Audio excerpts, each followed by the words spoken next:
Hello, studious people. Welcome to NCERT question series part 4. So यहाँ पे question number 1 है, विच of the following statement is correct about the force. Force के बारे में यहाँ पे हमको करेक्ट स्टेटमेंट देनी है, जो कि है a push or a pull on a object is called a force. Magnet attract a piece of iron toward it due to force. At least two objects must interact for a force to come into play, या all of the above। तो इसका जो answer है वो है option number D. जी हाँ, force के लिए सभी तीनों करेक्ट है। आइए इसके एक्सप्लेनेशन देख लेते हैं। एक्सप्लेनेशन कुछ इस तरह से है कि जो पुल और पुश अफेक्ट होता है किसी भी ऑब्जेक्ट पे, उसी को क्या कहा जाता है, फोर्स कहा जाता है। मैग्नेट क्या करता है, मैग्नेट अट्रैक्ट करता है आयरन को अपनी तरफ, क्योंकि वहां पे फोर्स ऑफ अट्रैक्शन लग रही है। इसी तरह से जो दो पोल होते हैं सिमिलर मैग्नेट के रिपेल करते हैं एक दूसरे को, क्योंकि यहाँ पे फोर्स ऑफ रिपल्शन हो रही है।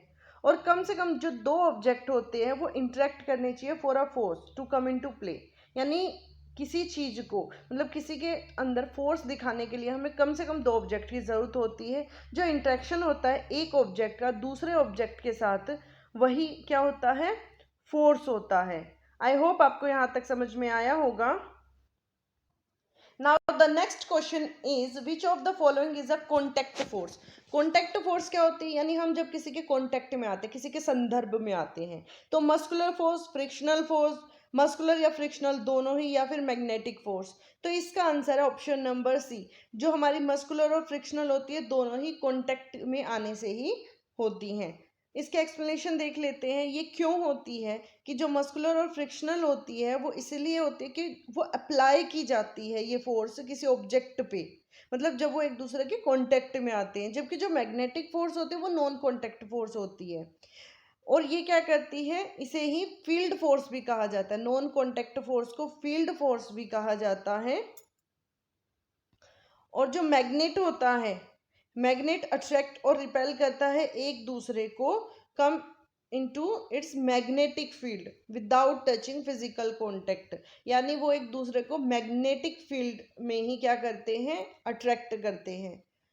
Now the third question is consider the following statement कि जो magnetic force is a contact force while gravitational force is a non contact force. Frictional force non contact force है, जबकि electrostatic force contact force है।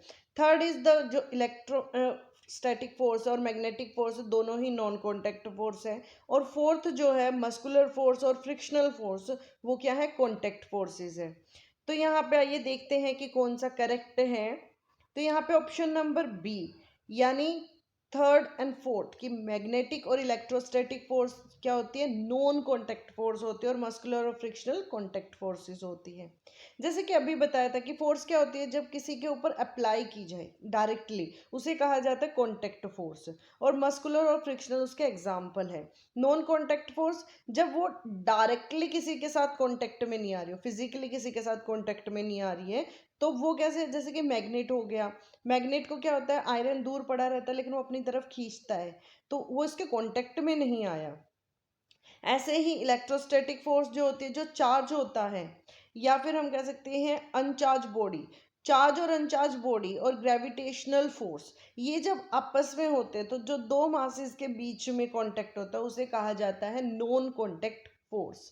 Question number 4 कुछ इस तरह से है कि यहाँ पे हमें स्प्रिंग बैलेंस के बारे में स्टेटमेंट बतानी है कि it is the device used for measuring the force acting on an object. Stretching of the spring is measured by a point moving on a graduated scale. तो इसका जो आंसर है वो है ऑप्शन नंबर सी, यानी दोनों ही करेक्ट हैं। आइए एक्सप्लेनेशन देखते हैं कि स्प्रिंग बैलेंस जो होता है वो एक डिवाइस होता है जो यूज किया जाता है फोर्स को मेजर करने के लिए, कि किसी ऑब्जेक्ट पे कितनी फोर्स लग रही है। तो जो ये क्या कंसिस्ट करता है, ये कोयल स्प्रिंग को कंसिस्ट करता है जो स्ट्रेच की जाती है। ठीक है, जब फोर्स अप्लाई की जाती है, जितना वो स्ट्रेच होगा उसी हिसाब से हमें पता चलता है कि कितनी फोर्स अप्लाई हुई है। तो जो रीडिंग होती है ऑन द स्केल, वो क्या होती है, वो मैग्नीट्यूड देती है हमें ऑफ द फोर्स, यानी नंबरिंग देती है कि कितनी फोर्स उस पर अप्लाई हुई है। Now the question number 5 is if an object is in a motion because it experience some, क्या experience कर रहा है वो, balanced force, unbalanced force, contact force या फिर non contact force, तो इसका जो आंसर है वो option number B, unbalanced force experience कर रहा है जब एक ऑब्जेक्ट मोशन में होता है। एक्सप्लेनेशन देखते हैं इसकी कि जब एक ऑब्जेक्ट मोशन में होता है तो वो क्या करता है, कुछ अनबैलेंस्ड फोर्स का एक्सपीरियंस करता है और ये अप्लाई होती है ऑब्जेक्ट के ऊपर, तो वहाँ पे क्या होगा, वो उसकी स्पीड चेंज हो रही है या फिर उसकी डायरेक्शन चेंज हो रही है, तो यहाँ पे वो एक्सिलरेट कर रहा है मोशन को और अनबैलेंस फोर्स उसके लिए रिक्वायर्ड है। आई होप आपको यहाँ तक समझ में आया होगा। Now the next question is question number 6, which of the following statement is incorrect about inertia. तो इन रशिया जो है mean resistance to change, a body doesn't change its state of rest or uniform motion unless an external force compel to it to change the state. Newton's first law of motion is also known as law of inertia. An object remain in state of motion because inertia is applied on it. तो यहाँ पे जो answer है वो option number D है जो कि incorrect है। एक्सप्लेनेशन कुछ इस तरह से है कि जो इनर्शिया है वो क्या है, कभी भी किसी ऑब्जेक्ट पे अप्लाई नहीं हो सकता। इनर्शिया एक नेचुरल टेंडेंसी होती है एक ऑब्जेक्ट की किसी भी चेंज को रेजिस्ट करने के लिए in its state of motion. तो इनर्शिया से क्या होगा, जो बॉडी होगी वो रेस्ट की स्टेट में होगी या फिर यूनिफॉर्म मोशन में होगी जब तक कि वहाँ पे फोर्स को चेंज ना किया जाए, उसे ही न्यूटन फर्स्ट लॉ कहा जाता है या फिर लॉ ऑफ इनर्शिया कहा जाता है। Now the question number 7 is, question number 7 है which physical quantity is represented by the ratio of momentum and velocity of the body. अब यहाँ पे देखते हैं velocity, acceleration, mass and force, तो इसका आंसर है सी, डेट इज मास। यानी कोई भी फिजिकल क्वांटिटी क्या रिप्रेजेंट करती है, वो मास रिप्रेजेंट करती है by the ratio of momentum and velocity of the body. आइए इसके एक्सप्लेनेशन देख लेते हैं कि जो मास होता है वो एक फिजिकल क्वांटिटी है जो रिप्रेजेंट करता है by the ratio of momentum and velocity of the body. जैसे कि मोमेंटम क्या होता है, मास इंटू वेलोसिटी होती है, तो यहाँ से हम मास को निकाल सकते हैं कुछ इस तरह से कि यहाँ पे जो ये मोमेंट है यहाँ पे वेलोसिटी को नीचे की तरफ ले जाएंगे और यहाँ पे मास रह जाएगा। आइए अब क्वेश्चन नंबर 8 देख लेते हैं। क्वेश्चन नंबर 8 है कि change in momentum take place in the direction in which the force act, और जो same force for the same time cause the same change in momentum for different bodies. तो इनमें कौन सा करेक्ट है, option number सी, यानी दोनों ही correct हैं। क्यों है, क्योंकि सेकंड लॉ ऑफ मोशन क्या कहता है कि जो रेट ऑफ चेंज हो रहा है मोमेंटम में किसी बॉडी के, वो डायरेक्टली प्रोपोर्शनल होता है कि कितनी फोर्स अप्लाई की गई है, और ये जो चेंज होता है मोमेंटम में वो क्या करता है, वो उस डायरेक्शन में जाता है जिस डायरेक्शन में फोर्स लगी हुई है। यानी मोमेंटम क्या हो गया, मोमेंटम एक वेक्टर क्वांटिटी हो गया। वेक्टर क्वांटिटी क्या होती है, जिसमें डायरेक्शन प्लस मैग्नीट्यूड होता है। अब यहाँ पे क्या है, कंक्लूजन क्या निकलता है कि जो सेम फोर्स होती है फॉर द सेम टाइम वो क्या करते हैं, सेम चेंज लेके आते हैं मोमेंटम में फॉर डिफरेंट बॉडीज। आइए अब क्वेश्चन नंबर 9 देख लेते हैं। A fielder pull his hand backward after catching the cricket ball, this enable the fielder to. आपने क्रिकेट मैच तो सबने ही देखा होगा, आपने फील्डर देखे होंगे कि वैसे पीछे की तरफ अपने हाथों को करता है, क्यों करता है, exert large force on a ball, reduce करता है force exerted by the ball, increase करता है rate of change of momentum, या फिर keep the ball in handy firmly. तो यहाँ पे क्या होता है, वो जो फोर्स लग रही है बॉल के द्वारा उसको रिड्यूस करने की कोशिश करता है। तो जो फील्डर होता है वो क्या करता है, अपने हाथों को पीछे की तरफ लेके जाता है जब वो बॉल को कैच करता है। क्यों, क्योंकि वो रिड्यूस करता है फोर्स जो कि बॉल एक्सर्ट कर रही है, बॉल डाल रही है। फास्ट मूविंग क्रिकेट बॉल होती है जिसका बहुत ही ज़्यादा लार्ज मोमेंटम होता है। मोमेंटम क्या होता है, मास इनटू वेलोसिटी होता है। ये क्या करता है, स्टॉप करता है या कैच करने में क्रिकेट बॉल को जो मोमेंटम होता है वो 0 तक रिड्यूस किया जाता है। तो जब फील्डर पीछे की तरफ अपने हाथ करता है on catching the fast ball, तो जो time taken to reduce the momentum वो कितना हो जाता है, वो 0 टू ज़ीरो वो इंक्रीज हो जाता है, और यहाँ पे क्या है, इसी टाइम की वजह से जो वो बॉल है वो स्टॉप हो जाती है।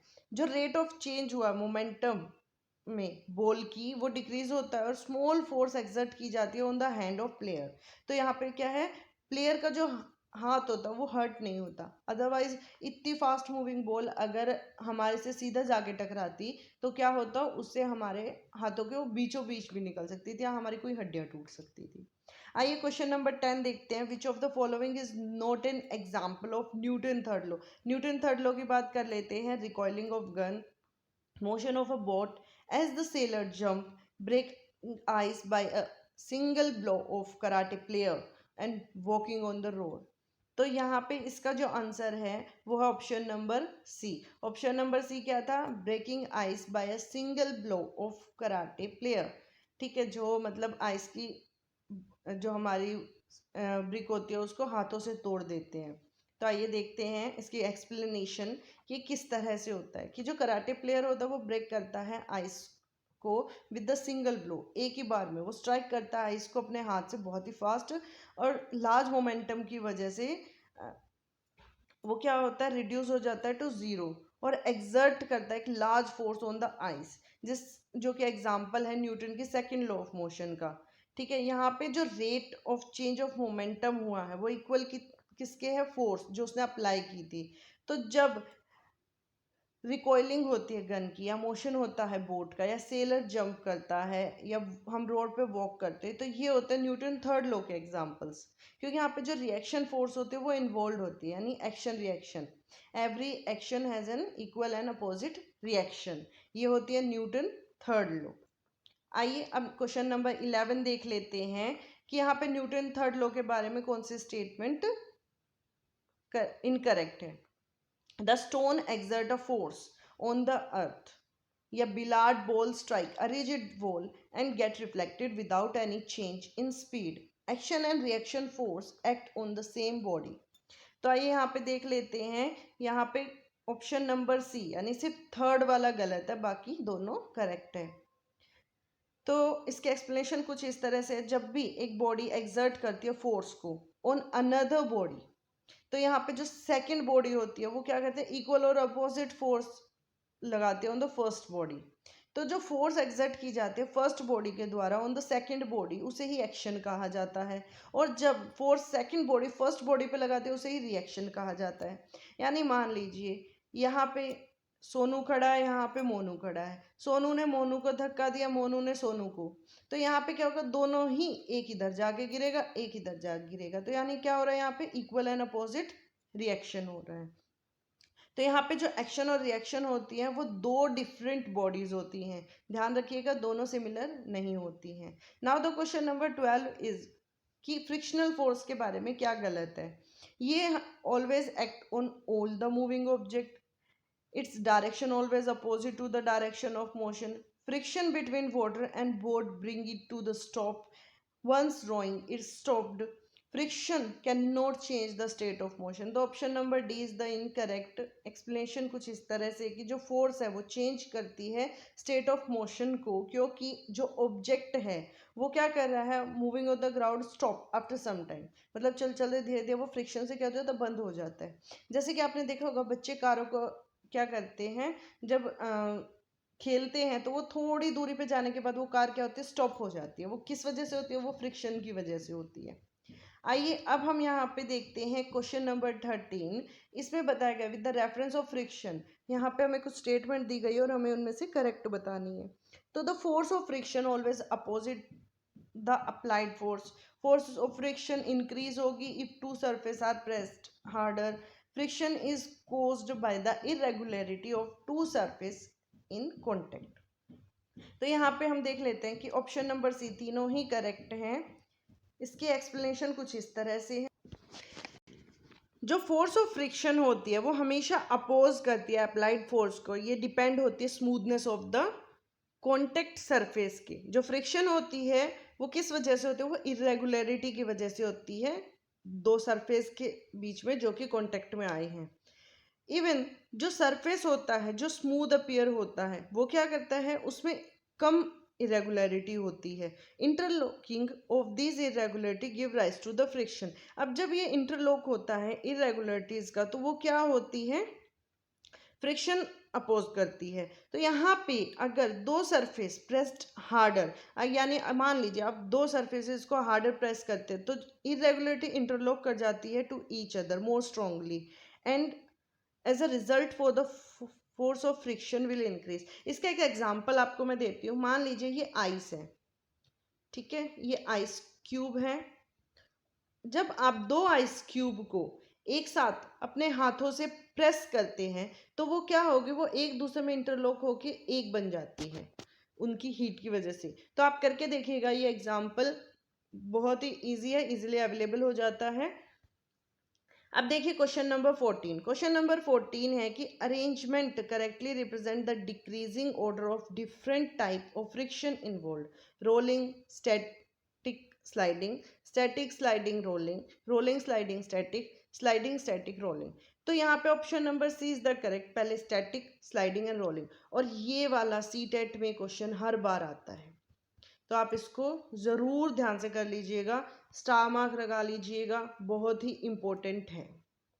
तो यहाँ पे देखिए कि ये क्यों है, कि यहाँ पे जो डिक्रीजिंग ऑर्डर में होता है वो होता है स्टैटिक, स्लाइडिंग एंड रोलिंग। जो रोलिंग होती है वो क्या होती है, जब ऑब्जेक्ट रोल करता है ओवर द सरफेस, तो यहाँ पे क्या होता है, जो पॉइंट ऑफ कॉन्टेक्ट होता है वो इतना इनफ नहीं होता टाइम टू इंटरलॉक, तो यहाँ पे फ्रिक्शन बहुत ही लीस्ट होती है।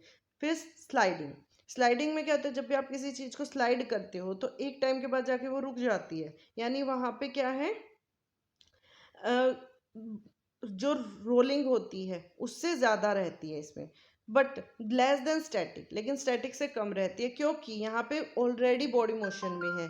जब हम ट्राई करते हैं, try to move an object from rest, तो यहाँ पे क्या है कि जो स्टैटिक फ्रिक्शन होती है वो एक्ट करती है ऑन द ऑब्जेक्ट जहाँ से स्ट्रोंगेस्ट होती है। जब कोई स्टैटिक फोर्स लगती है तो वहाँ पे क्या होता है, वो ऑब्जेक्ट पे ज़्यादा फ्रिक्शन लगती है। आइए अब क्वेश्चन नंबर 15 देख लेते हैं। असर्शन रीजनिंग का क्वेश्चन है, सीटेट में हर बार आता है, बहुत भर भर मात्रा में पूछे जाते हैं, तो आप प्लीज़ इनको बहुत अच्छे से करके जाना, और इनको करने के लिए कंसेप्ट क्लियर होना बहुत ही ज़्यादा इंपॉर्टेंट है। असर्शन है friction can never be entirely eliminated, और इसका रीज़न दिया हुआ है no surface is perfectly smooth. तो आइए इसका आंसर देख लेते हैं। इसका आंसर है ऑप्शन नंबर ए, दोनों ही करेक्ट और वो उसकी करेक्ट एक्सप्लेनेशन है। क्योंकि फ्रिक्शन जो होता है वो इरेगुलरिटीज की वजह से होता है जो कि दो सरफेस के बीच में आती है, और ये जो सरफेसेस होते हैं वो स्मूथ अपीयर वेरी स्मूथ, और उसमें क्या होता है, माइन्यूट इरेगुलरिटीज होती है, और ये जो इरेगुलरिटीज होती हैं दो सरफेस के बीच में वो एक दूसरे के अंदर लॉक हो जाती है, जिससे क्या होता है, वो फोर्स पे काबू पा लेती है और वहाँ पे फ्रिक्शन लग जाता है। ठीक है, फ्रिक्शन को हम कभी भी एंटायरली एलिमिनेट नहीं कर सकते हैं, तो कोई सरफेस क्योंकि परफेक्टली स्मूथ होता ही नहीं है। आइए क्वेश्चन नंबर 16 देख लेते हैं। यहाँ पे कुछ स्टेटमेंट दी गई है हमको, जिसमें से हमें इनकरेक्ट बतानी है।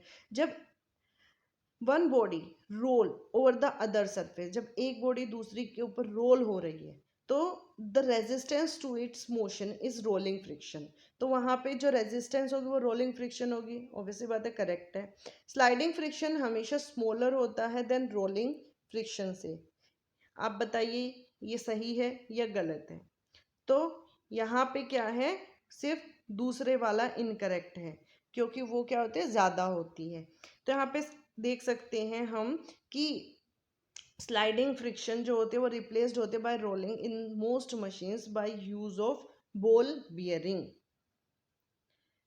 तो अब यहाँ पे हम नेक्स्ट क्वेश्चन देखते हैं। नेक्स्ट क्वेश्चन है हमारा क्वेश्चन नंबर 17, फ्लूइड फ्रिक्शन के बारे में है। तो यहाँ पे फ्लूइड फ्रिक्शन को हम ड्रैग भी कहते हैं, और फ्रिक्शनल फोर्स जो होती है किसी ऑब्जेक्ट पे ना, फ्लूइड डिपेंड करते हैं उसकी स्पीड पे with respect to fluid, fluid के रिस्पेक्ट में उसकी स्पीड क्या है, और ये डिपेंड करती है कि फ्लूइड का नेचर कैसा है, वो ज़्यादा तरल है, कम तरल है, उस पर भी। तो इसका आंसर है option number D, all three are the correct. Explanation कुछ इस तरह से है कि फ्लूइड जो होता है वो फोर्स ऑफ फ्रिक्शन लगाता है किसी ऑब्जेक्ट पे, ठीक है, तो उसे ड्रैग कहा जाता है। और फ्रिक्शनल फोर्स जो होती है फ्लूइड के अंदर वो डिपेंड करती है कि स्पीड क्या है, और क्या है, वो जो फ्लूइड है उसका नेचर क्या है। तो जैसे कि जितने भी व्हीकल्स होते हैं वो कुछ इस तरह से ही डिज़ाइन किए जाते हैं स्फेरिकल शेप में, जो रिड्यूस करते हैं फ्लूइड फ्रिक्शन को। आई होप आपको यहाँ तक समझ में। Now the question number 18, cycle and cars use ball bearing because. अब जो साइकिल और कार होती है उसमें ना छोटे छोटे बॉल्स होते हैं, तो वो जो बॉल बियरिंग्स होते हैं वो होते हैं। Actual area of contact between the wheel and axle is increased, effective area of contact between the wheel and axle is increased. The effect area of contact between the wheel and axle is reduced. None of the above. तो option number सी।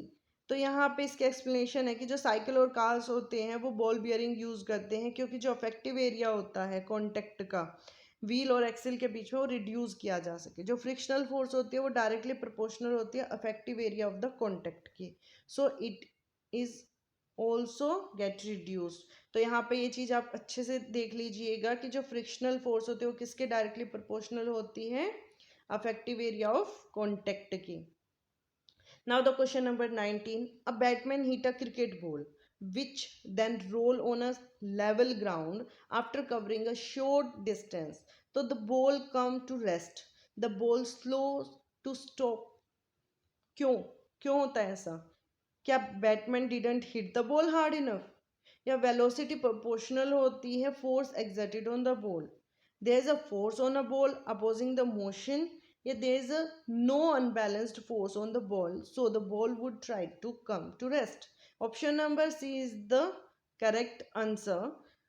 क्योंकि जब एक Batman hit करता है cricket ball को तो क्या होगा, जो रोल होगा on the level ground after covering a short distance, वो बॉल क्या होगी, वो रेस्ट पे आ जाएगी क्योंकि जो एक्सटर्नल फोर्स है यानी फ्रिक्शनल फोर्स है वो उस पर एक्ट कर जाएगी। और कोई फ्रिक्शनल फोर्स अगर नहीं होगी तो बॉल कंटिन्यूसली रोल करती रहेगी। और ये क्वेश्चन हमारा MPPSC प्री का क्वेश्चन है, तो सारे ही क्वेश्चंस यहाँ पे यूजफुल है। आप ये देख सकते हैं, ये IAS प्री 2008 का क्वेश्चन है। A person is sitting in a car with is at rest. ठीक है, एक आदमी गाड़ी में बैठे जो कि रेस्ट पे है। फ्रिक्शन जो होगा from the road at each of the four wheel of the car वो है R। तो जो कार है वो रन कर रही है on a straight level road, how will the friction at either of the front wheel vary? It will be greater than R, it will be less than R, it will be equal to R, it shall depend on the material of the road। तो यहाँ पे option number B is the correct. क्या करेगी वो, less than R होगी। Explanation देख लेते हैं। जब एक कार रेस्ट पे होती है तो जो स्टैटिक फ्रिक्शन होती है वो एक्ट करती है। स्टैटिक फ्रिक्शन से क्या होता है, जो फ्रिक्शन होते हैं वो सेल्फ एडजस्टिंग फोर्स होती है नेचर में, और कार जब रन करते हैं स्ट्रेट लेवल रोड पे तो फ्रिक्शन क्या होगी ऑन द व्हील, वो होगी काइनेटिक फ्रिक्शन, जो कि लेस होगी स्टैटिक फ्रिक्शन से। यानी यहाँ पे जो काइनेटिक फ्रिक्शन है वो लेस होगी देन द स्टैटिक फ्रिक्शन।